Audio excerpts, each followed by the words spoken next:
All right, hello everybody. So Deirdre here, and I am going to give you the review I promised of the F-Stop Gear 70L Sukha backpack and little rainfly. So, just got back from an expedition with this pack, and I have to say that I was really dissatisfied with this backpack. So first, just to get it out of the way, the rainfly. It should be a color that, like my hat, like high visibility, because everything F-Stop has is colors that if you were in a problem, nobody trying to find you or help you could see. So you really want a high visibility pack fly. So it's just very basic. It doesn't have anything that goes around or over straps. If you have anything on the outside, this fly is not really going to fit well. And so I give this rainfly like 20 thumbs down. I would recommend getting your rainfly from either Mystery Ranch or Osprey, or Fjallraven has good ones, but I would skip this for sure. So don't get their rainfly. Jumping right into the pack, I'm going to talk about the shoulders and just how uncomfortable they were. I actually had a lot of bruising on my collarbones. Once it went from like day hike zone to we're backpacking, there was a really drastic change. So figure after about 10 miles and 4,000 feet of elevation gain, this became a problem. Now you'll notice that because this is not a women's specific pack, these straps stay very straight down. On a women's specific pack, they have curves to them to go around your boobs, and to kind of just put the pressure on different spots that are more women specific. Sometimes this isn't a problem at all, but with this pack, it was a huge problem.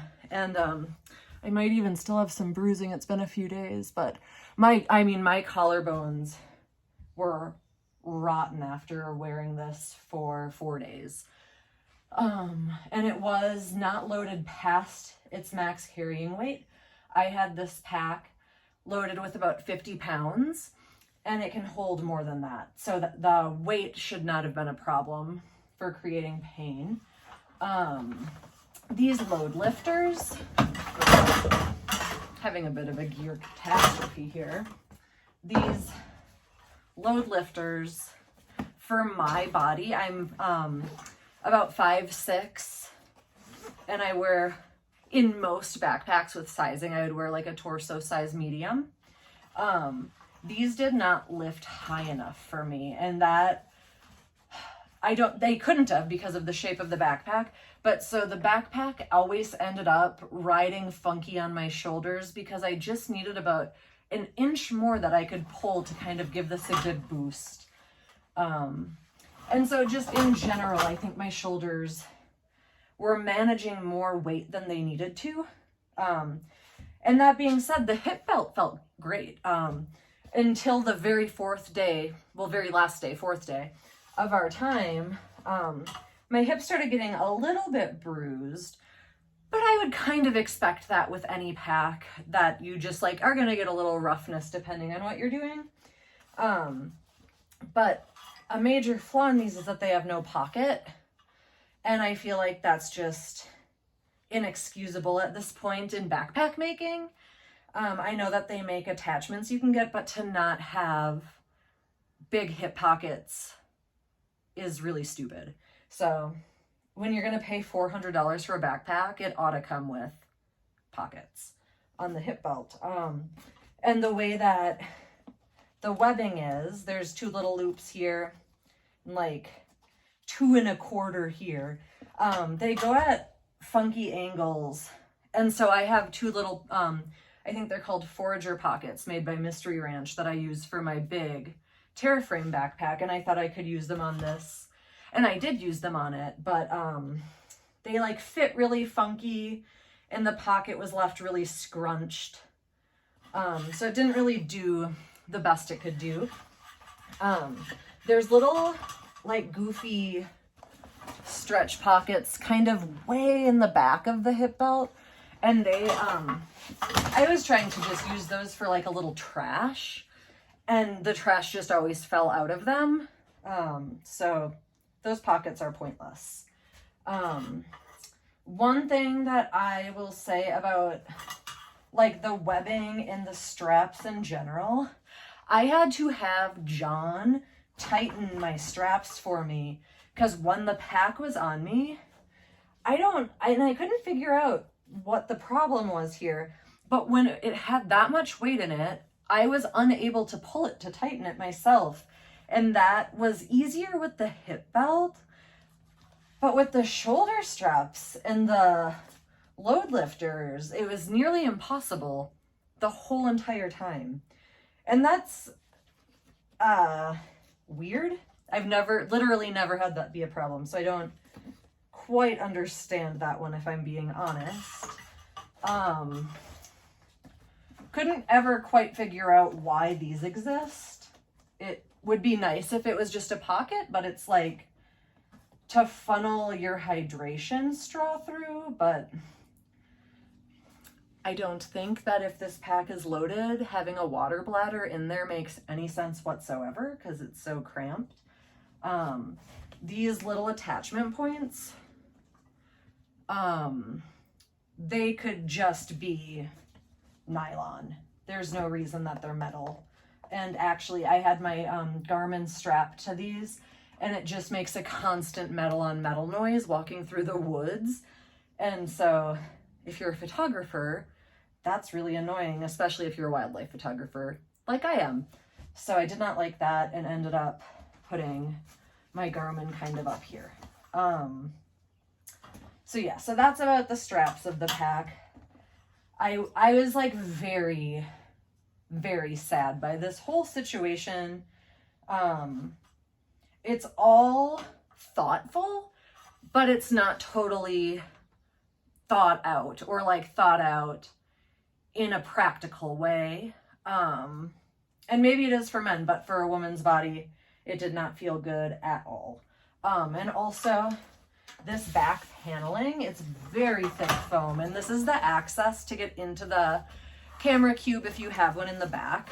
You can see very thick paneling. So this, you can kind of see, super thick.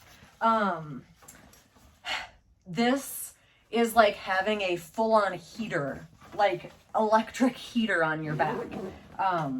Your back can't breathe, your back is gonna get swampy, it's gonna get straight up hot. I also ran into an issue with this set of zippers. You can see them both right there. That they kept wanting to separate and become unzipped. So a lot of times I'd pull off my pack and this zipper would be like up there and you could see my gear through that hole in the pack. So that's really bad. So this is my number one gripe with the pack. These torpedo pockets on the side. They offer zero stretch, zero flexibility whatsoever. There is no external pocket, which is, to me, inexcusable to not have at least one or two really stretchy pockets on the outside. It's a waste of space and it's frustrating. So in this pocket, they say that it gets bigger because you can unvelcro this. But I'm telling you right now that this adds absolutely no room whatsoever and is just annoying because it's Velcro and wants to keep re-Velcroing itself. What do I have here? So here is MSR stove for a pocket rocket, which I think most people have some form of that stove if they're backpacking. So if you really press it, that can fit in there. And note, there's nothing in this backpack. And so you have to figure, if it's totally full, this is not going to be as large. But so pretty much what you could fit in that would be like you're cooking, and then this is a mummy liner. And then you're really going to be hard pressed because it angles here you're going to be hard pressed to find too much that can fit in this little space. Trying to just see if I have, so you would say like an extra can of gas. And that is so barely going to fit. And again, if you had a full backpack, that gas can likely wouldn't fit.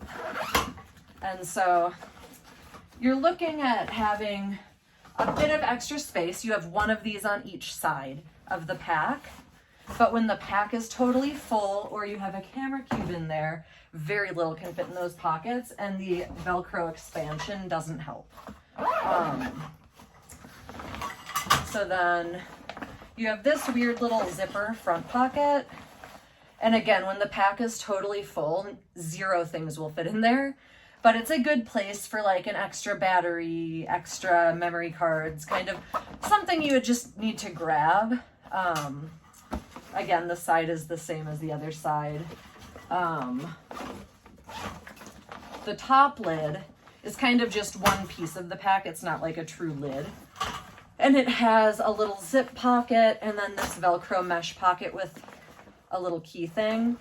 And I found this to be really helpful. That's pretty much where I kept all of my rain gear, just so that it was like right up there and I could just pull it out if I needed to. This pack is made with material that claims to be basically waterproofing, with zippers that are kind of waterproofed, and it's definitely thoughtful. And you would look at this and you would think like, wow, that's probably very waterproof. I had filled a water bottle from a creek and clipped it on the outside. I had 2 of they sell like extra straps you can get, and I had one of those attached. And my wet water bottle got the inside of the exterior compartment that is waterproofed. It got my stuff in there wet. So it certainly 100% is not waterproof. I have used gear claiming to be water resistant that is more water resistant than this pack is, which is something to consider when you're using it for photography. That's a big deal. So this has a little sleeve in it with some padding, so you can like toss your pack down onto the ground, and it has a little protection. I used this front space, which is pretty small, for all of my food.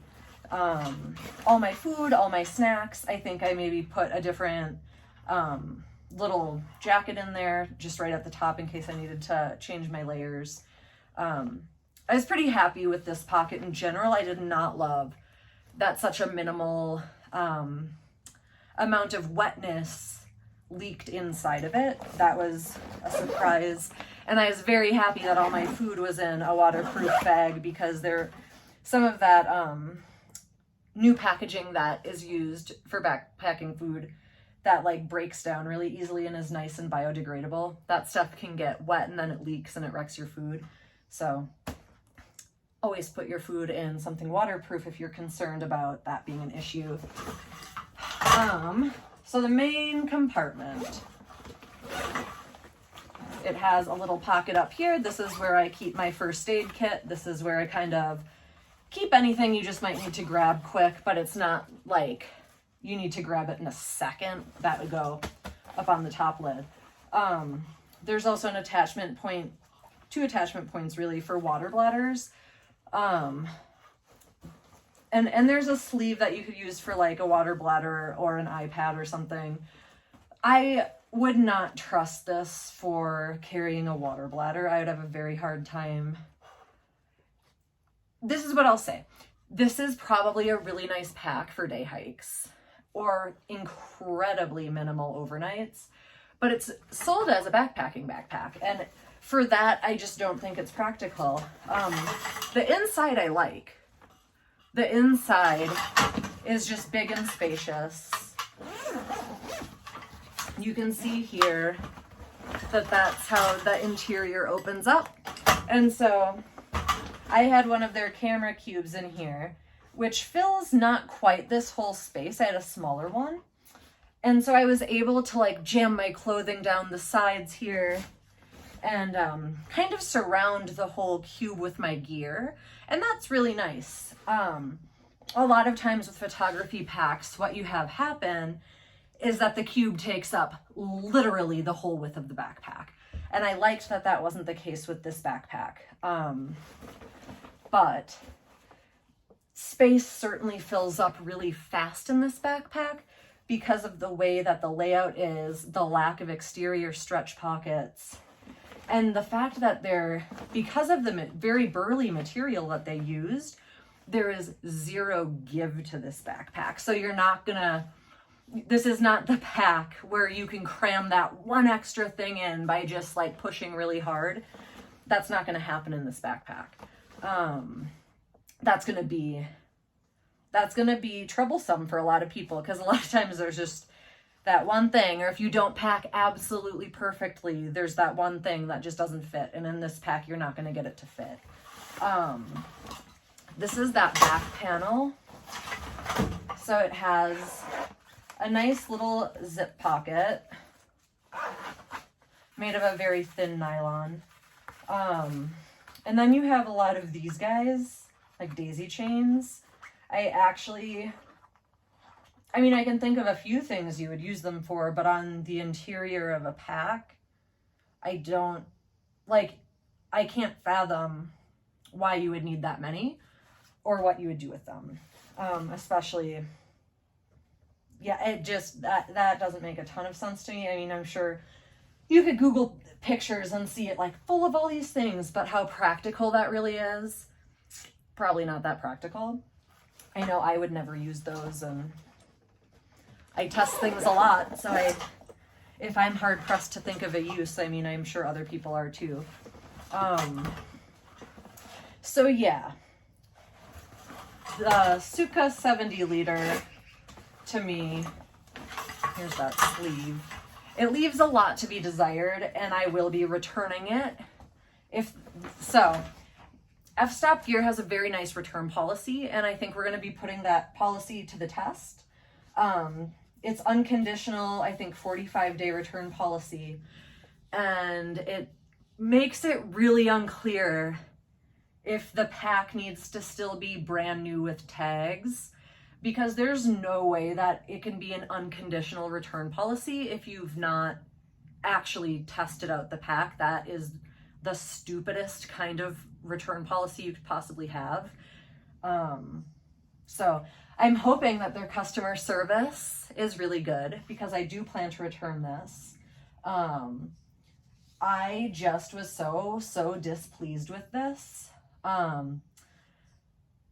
And I try to look at the positives. The positives are that the actual like hip belt was really nice and comfortable on the hips, and that didn't become a problem till days in, when it started getting a little raw. And that could have been in part because I was trying to offload my shoulders so much because of how terribly painful that was. So that could have been my problem more than the pack. So I do like the hip belt. And I like the rigidity of the pack. I like that it has a frame to it. So many backpacks right now don't have frames, and I think when you're carrying a very heavy load, it's really important to have a frame to kind of distribute the weight in a really nice way. The most lackluster thing to me is the lack of stretch pockets anywhere. It just seems like a silly oversight. But yeah, I do think that there's a place for this backpack. And it would be day hiking if you have like an enormous load. My husband has this pack in an 80 liter, and he also did not like it for backpacking. He is a videographer, and he liked it a lot for day hiking, and he's keeping his, and he really likes it for day hiking. But he also did say that on that fourth day hiking out, his shoulders hurt so incredibly bad that, and it was the same as what I said, where like, it's not discomfort, and it's not just like that rubbing raw feeling. Our shoulders hurt, painful, bruises, like not good. And we both were carrying under the max load. And so that wasn't the issue. And so Day hiking, yes. Backpacking, hell no. It's just, I would say that it's a really, really thoughtful pack, but the thoughtfulness kind of ended at the decision to be thoughtful, and instead of being completely thought through, it was just like, let's make a thoughtful design, and that's what they thought that they did. And so I know that this is not like a big comparison review, and I don't compare brands normally, but I just see, this is sitting right in front of me. So this is just a Granite Gear pack, Blaze 60. This pack is half the price of this pack. These pockets on the side